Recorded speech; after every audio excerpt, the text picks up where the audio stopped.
Eu sou o Lucas, eu tenho 29 anos. Meu nome é Alessandro e tenho 25 anos. Meu nome é Bruno Carvalho. Meu nome é Fabrício, eu tenho 25 anos, sou do signo de Gêmeos. Marcelo, eu tenho 22 anos. Eu sou o Rodrigo. Vinícius Viana, 27 anos.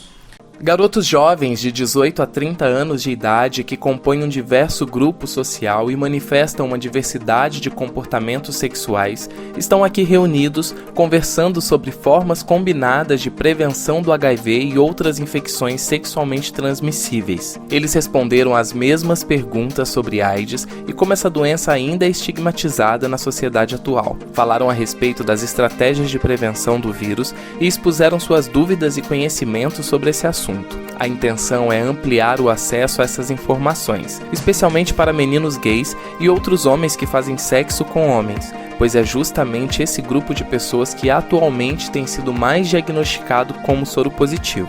A difusão do conhecimento sobre direito à saúde, com foco na defesa dos direitos humanos, respeito à diversidade sexual e combate ao estigma e discriminação, é muito importante para atingirmos os objetivos de diminuir o número de novos casos de HIV e outras ISTs, e aumentar o referenciamento entre pessoas diagnosticadas com HIV e os serviços de tratamento e assistência de saúde. Aqui o protagonismo é de homens jovens que fazem sexo com outros homens, mas todas as pessoas podem se beneficiar com essas informações. Assista e compartilhe esse vídeo.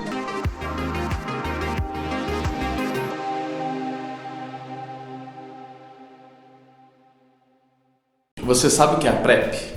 Eu já ouvi não, né? Ouço falar, assim, mas não conheço, não tomo. Não conheço pouco e quero conhecer mais sobre o projeto, sobre o PrEP em si. Ouvi falar sobre algumas coisas, mas bem pouco mesmo. Então, eu sei sobre isso recentemente. Seria tipo, como posso explicar? Na verdade, tive um contato ontem com uma amiga minha que é transexual. E aí ela tava com um frasquinho na bolsa. Eu sempre tive a curiosidade de ver, mas aquela vergonha de ir até lá. Aí eu pedi pra ela ver e ela me mostrou. Eu achava que era na relação sexual, o ato onde a pessoa introduzia uma parte da mão, da perna, na pessoa. Olha que legal. Ai, meu Deus, que vergonha. A PrEP é profilaxia para exposição e é um medicamento que ele é utilizado para prevenção, como se fosse uma imunização do HIV, né? E você sabe o que é a PEP? Não. A PEP eu não sei o que é. Também não. Ouvi falar muito pouco também. De algumas pessoas que comentaram, mas não entrei muito no assunto. A PEP é a profilaxia pós-exposição e são para pessoas tomarem pós uma relação sexual que pode ter havido contágio, possível contágio para o HIV, e aí você impediria que esses contágios se concretizassem na pessoa. Para ter efeito positivo até 72 horas depois da exposição de risco, você toma por um mês, né? Precisa tomar depois de 28 dias, você não precisa continuar tomando, né? Diferente da PrEP, que você tem que tomar continuamente. E quais são os tipos de prevenção que você utiliza? Eu utilizo hoje a PrEP e o preservativo. Agora é a camisinha mesmo. Frequentemente mais exames e preservativo mesmo. Eu uso camisinha. Hoje, então, eu sou detectável, então, como eu sou detectável, é a prevenção que eu utilizo para não transmitir outras pessoas.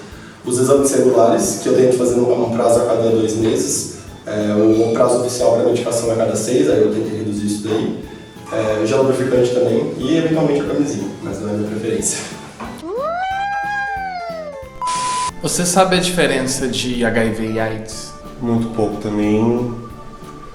É um assunto que eu nunca sempre tive muito medo de procurar saber, de me informar, por medo mesmo. De quê? Medo aquele famoso medo de, e se eu tiver, e o que eu vou fazer? Então, antes eu tinha esse certo medo, esse bloqueio, hoje em dia pra mim eu levo numa boa.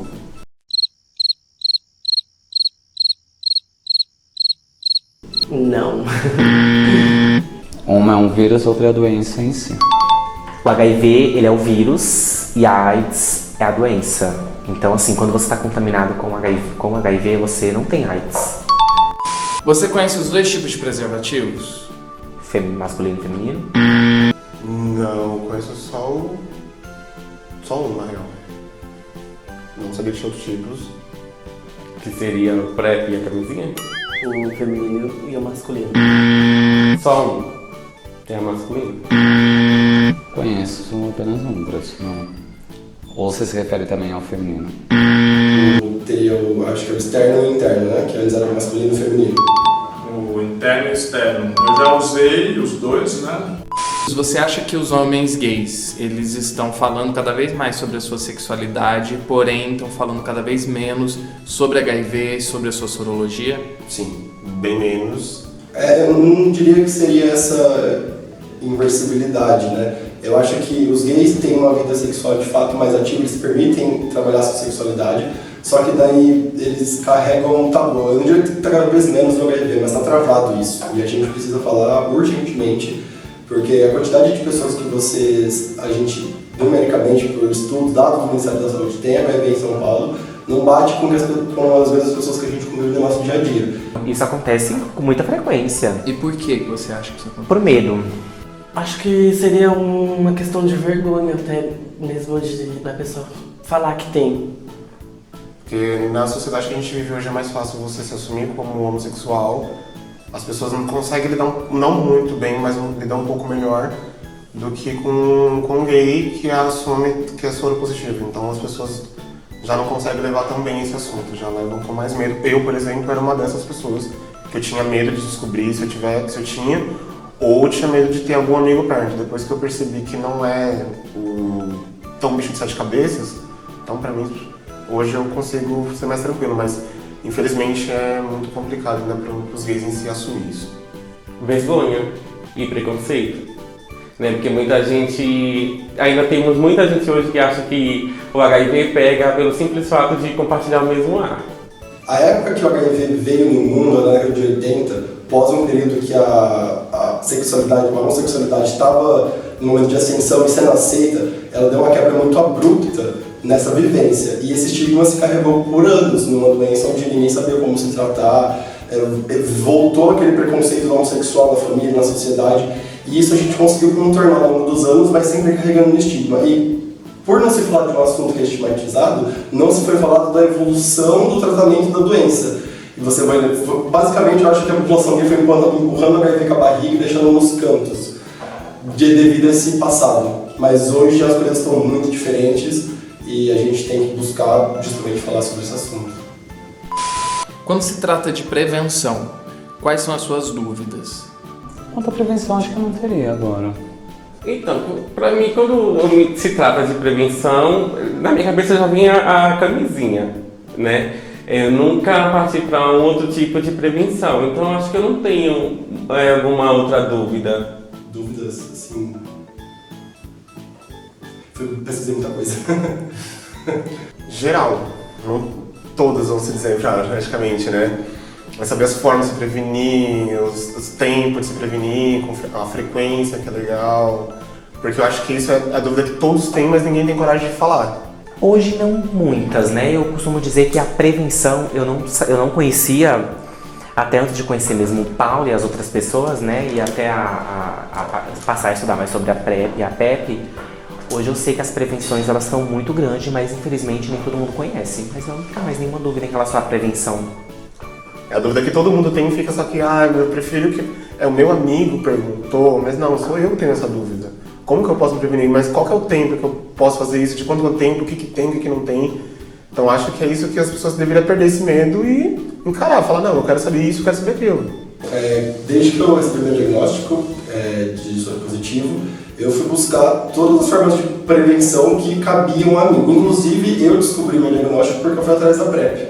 Eu já não me identificava tanto com a camisinha. Vinha até uma questão da culpa, de, poxa, mas eu gosto, mas o que eu posso fazer para contrapor isso? E aí, pesquisando muito, eu fui entendendo de que eu poderia substituir esse método preventivo. Então, fui atrás da PrEP e entendi depois que fazer os exames com um período que se adequa à sua vivência sexual também é um método completamente eficaz. Aí, a partir da PrEP, descobri que eu não poderia usar, tive que começar a terapia antirretroviral. Só que isso também me deu confiança, liberdade para seguir com as minhas informações da forma que eu me identificava. Se você fosse criar hoje uma campanha de prevenção, qual seria a frase do seu cartaz?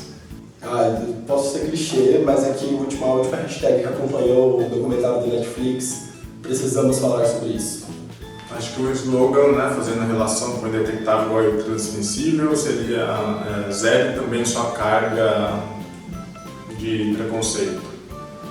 O HIV existe, mas a prevenção também. Algo assim. Gosto gostoso, mas sem medo. Prevenção aqui. Muito obrigado. Acho que é isso.